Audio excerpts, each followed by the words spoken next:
Buenos días, mi nombre es Karma Monge, soy matrona. Trabajo actualmente junto con Angelina en el campo de los probióticos durante la lactancia materna. La intención de la clase de hoy es repasar precisamente este campo tan novedoso que son los probióticos en la lactancia, junto con 4 conceptos básicos que ya visteis de mastitis y qué utilidad pueden darnos los probióticos en esta patología.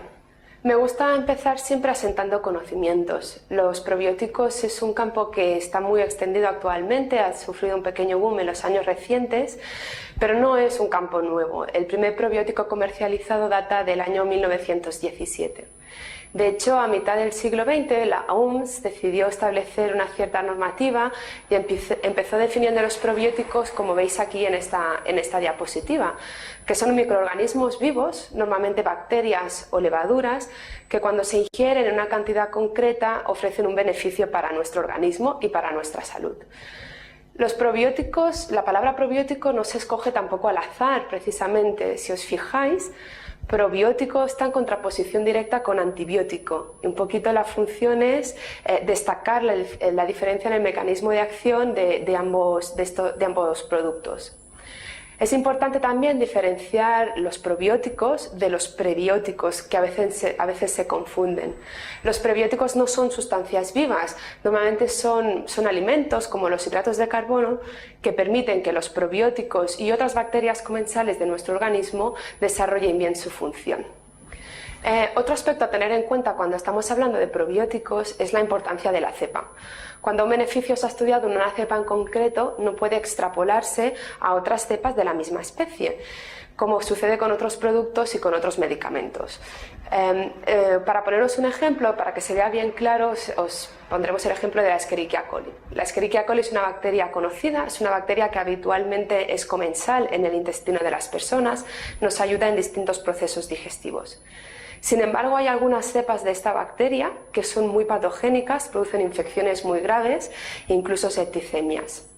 Existen otra cepa de esta bacteria incluso que se ha llegado a comercializar como probiótico en Alemania, con lo cual no se puede decir que todas estas Escherichia coli sean beneficiosas ni sean patógenas. Hay que especificar para cada caso de qué cepa estamos hablando. Y esto es también importante en los probióticos, como vamos a ver en la sesión de hoy. Hecha esta pequeña introducción, empezamos a hablar del campo de las mastitis y ya lo habéis visto en algún módulo anterior, vamos a repasar algunos conceptos. Las mastitis se definen actualmente como la inflamación aguda de uno o varios lóbulos de la glándula mamaria que se acompaña a uno de infección. Las mastitis son una fuente de dolor bastante importante y por desgracia el dolor continúa siendo una de las principales causas de destete precoz y no deseado. Aunque no lo parezca, las mastitis son un problema frecuente, como hemos comentado, pueden llegar a afectar hasta una tercera parte de todas las mujeres que dan el pecho. Las estadísticas varían, depende un poquito de qué profesional haga la estadística, de qué tipo de mastitis estemos considerando y también de la definición de mastitis que se utilice. En lo que sí que coinciden todos los investigadores es que la mayor incidencia de las mastitis sucede en las primeras 4 semanas. Y tiene sentido, es en este primer mes cuando la madre y el bebé se están conociendo el uno al otro y tienen que aprender pues, el mejor agarre, la mejor posición, el vaciado correcto del pecho. Sin embargo, no olvidemos que realmente una mastitis puede suceder en cualquier momento y 2 puntos clave o 2 momentos de riesgo en los que se puede producir esta infección son el destete y la introducción de la alimentación complementaria, por ejemplo. Con lo cual podemos deducir que esta es una enfermedad con un impacto económico, social y también de salud pública si provoca destetes indeseados bastante importante y a la que debemos prestar atención. ¿Qué sucede en una mastitis? Investigaciones recientes, algunas de ellas hechas en nuestro país, han resaltado que la glándula mamaria tiene su propia flora, igual que sucede en otras partes del cuerpo como la flora intestinal o la mucosa vaginal. En situaciones normales, esta flora con su diversidad bacteriana se sitúa formando una capa alrededor del conducto galactóforo, como veis en esta imagen, en la que las bacterias están representadas por pequeñas líneas y puntos de colores. Como decimos, en situaciones normales estas bacterias que están dispuestas en una sola capa no obstruyen el flujo normal de leche, por lo que no son un problema en sí mismos. Esto es una lactancia normal y totalmente satisfactoria. Sin embargo, tenemos algunos factores que sí que pueden afectar este microbioma. Algunos de ellos son factores mecánicos, como podría ser una mala posición o un mal agarre, un vaciamiento deficiente del pecho, como ya hemos comentado. Algunos son factores médicos, como el uso de antibióticos, que es muy frecuente hoy en día en nuestro entorno y es un factor habitual de desequilibrio de nuestras floras. Además de otros factores que también podéis ver en esta diapositiva. Cuando se juntan estos factores y afectan al microbioma de la glándula mamaria, pasamos a la representación esquemática que veis en esta diapositiva, en esta imagen, en la que hay un sobrecrecimiento exagerado de un tipo de bacterias, normalmente unos estafilococos, que crecen de manera desmedida. Al crecer sin límite se van acumulando capa tras capa sobre el epitelio mamario con dos consecuencias muy importantes. La primera es que el epitelio mamario va a reaccionar a dicha sobrecarga, produciendo una inflamación y una reacción local importantes. Y la segunda, si os fijáis en la imagen, es que el espacio por el que tiene que salir la leche materna, la luz del conducto es cada vez más estrecho, por lo que esta leche va a tener que ejercer mayor presión contra las paredes del epitelio mamario que ya están inflamadas, dando lugar a un dolor interno muy característico en forma de pinchazos y en forma de calambres que refieren las mujeres que sufren mastitis. Además es muy visual, si las capas superiores de bacterias y las capas inferiores, por así decirlo, se juntan en el centro de la luz del conducto, lo que tenemos son las obstrucciones o induraciones de repetición que se ven con frecuencia en algunos tipos de mastitis. Incluso si estas obstrucciones llegan a producirse a nivel de pezón, podemos llegar a ver las perlas de leche, que también son comunes en algunos tipos de mastitis. Con lo cual podemos resumir que la causa principal, la causa etiológica de una mastitis es la alteración de esta flora bacteriana propia de la glándula mamaria. Cuando estamos hablando de mastitis es importante diferenciar el tipo de mastitis frente al que estamos. Tradicionalmente se ha asociado el término mastitis a un cuadro muy típico que combina la tríada clásica de síntomas en el pecho, dolor, inflamación y enrojecimiento de la mama, junto con algunos síntomas generales, el típico cuadro gripal como podría ser la presencia de fiebre, escalofríos o de malestar general. Este cuadro, que es muy evidente, de diagnóstico fácil por la combinación de síntomas, no es el más frecuente. El síntoma más frecuente en caso de mastitis acostumbra a ser el dolor. Además es un dolor muy característico, referido en forma de pinchazos, de calambres o de quemazón en el interior de la mama y que incluso puede irradiar hacia la espalda o hacia el brazo. Este tipo de dolor además no se subsana con la colocación correcta del bebé o mejorando el vaciamiento del pecho y muchas veces se acompaña de bebés que están más intranquilos durante la toma, que tienen más dificultades para mamar. Es la presentación más frecuente de mastitis, las mastitis subagudas. Existe también otro tipo de mastitis definidas, en este caso las mastitis subclínicas, que es muy difícil de diagnosticar ya que acostumbra a ser un diagnóstico de laboratorio en base a un cultivo, con lo cual es difícil que lo veamos en nuestra práctica diaria.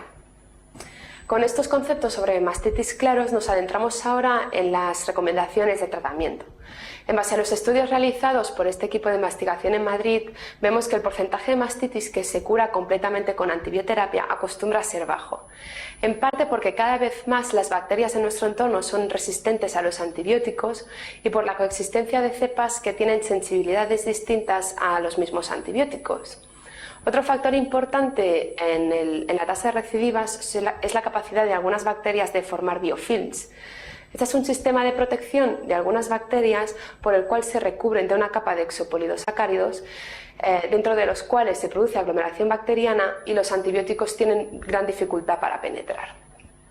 Además, otro factor a tener en cuenta es que estos investigadores han descubierto que la leche materna es una fuente importante de bacterias que son potencialmente probióticas, especialmente algunos lactobacilos, como podéis ver en esta tabla. El tratamiento entonces queda como sigue.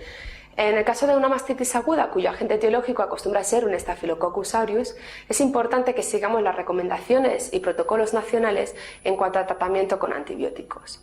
También es importante para estas madres el asociar analgesia y antiinflamatorios como el paracetamol y el ibuprofeno para tratar esta sintomatología y para conseguir un mayor grado de bienestar. Sería ideal asociar un probiótico específico mamario, igual que hacemos en el caso de diarreas asociadas a antibióticos y candidiasis vaginales de repetición, para mantener y recuperar la flora de cada una de estas zonas y evitar las recidivas de estas patologías.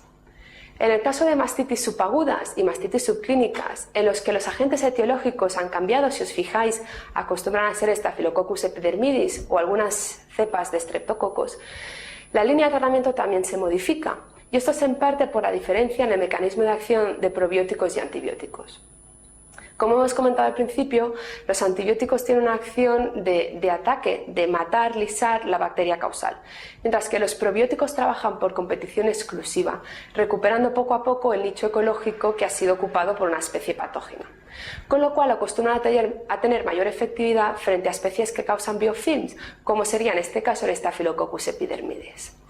También es importante para estas madres asociar un antiinflamatorio correcto para tratar el dolor que están sintiendo.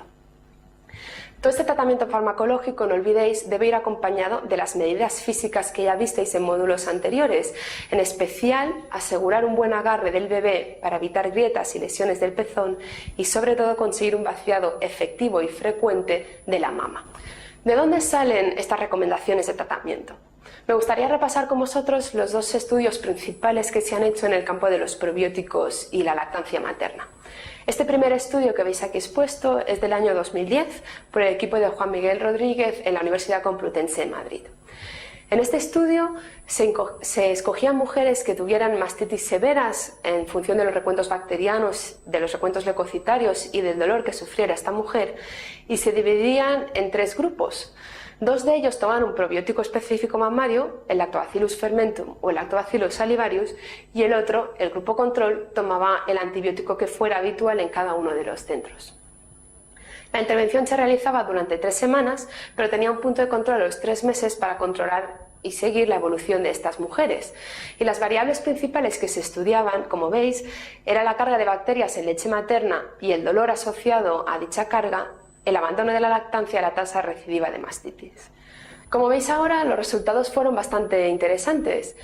Aquí veis un gráfico sobre la carga bacteriana total en leche materna. La primera barra de cada color representa la carga bacteriana al inicio del estudio y la segunda barra de cada color representa la carga bacteriana al finalizar el estudio. Como veis, para ambos probióticos, tanto el Lactobacillus fermentum como el Lactobacillus salivarius, la reducción de la carga bacteriana se consigue casi hasta la mitad de la carga inicial, mientras que el grupo antibiótico, aunque sí que disminuye la carga bacteriana, no consigue una reducción tan marcada. Esto se vio de la misma manera cuando se miraba específicamente el agente etiológico de la mastitis, que es esta gráfica que veis aquí a continuación. En esta gráfica, las barras de colores más fuertes, más oscuros, representan la carga bacteriana al inicio del tratamiento, y las barras de colores pálidos representan la carga bacteriana al finalizar el tratamiento para cada una de las especies, como veis en el eje inferior.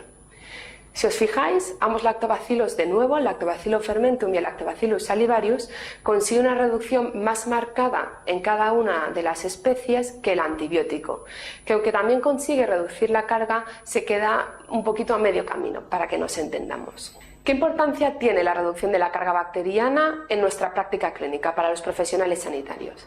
Si os fijáis, a medida que mejoramos, que disminuye la carga bacteriana en leche materna, también mejora el dolor que notan estas mujeres, que es lo que veis en esta gráfica.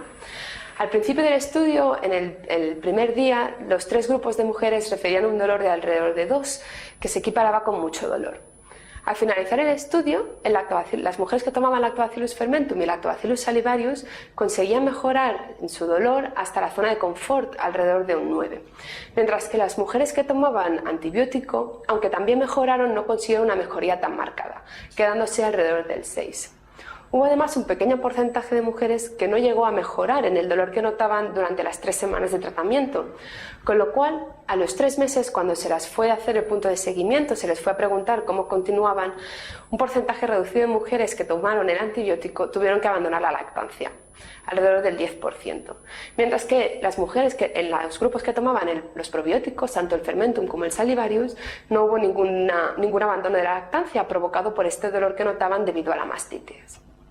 Otro dato importante que se vio a los 3 meses fue que la tasa de recidivas mejoraba con el consumo de probióticos, quizá explicado por el hecho de que el probiótico permite el reequilibrio de la flora mamaria, además del tratamiento de la mastitis, mientras que las mujeres que tomaban antibiótico, la tasa de recidivas se sitúa alrededor del 31%.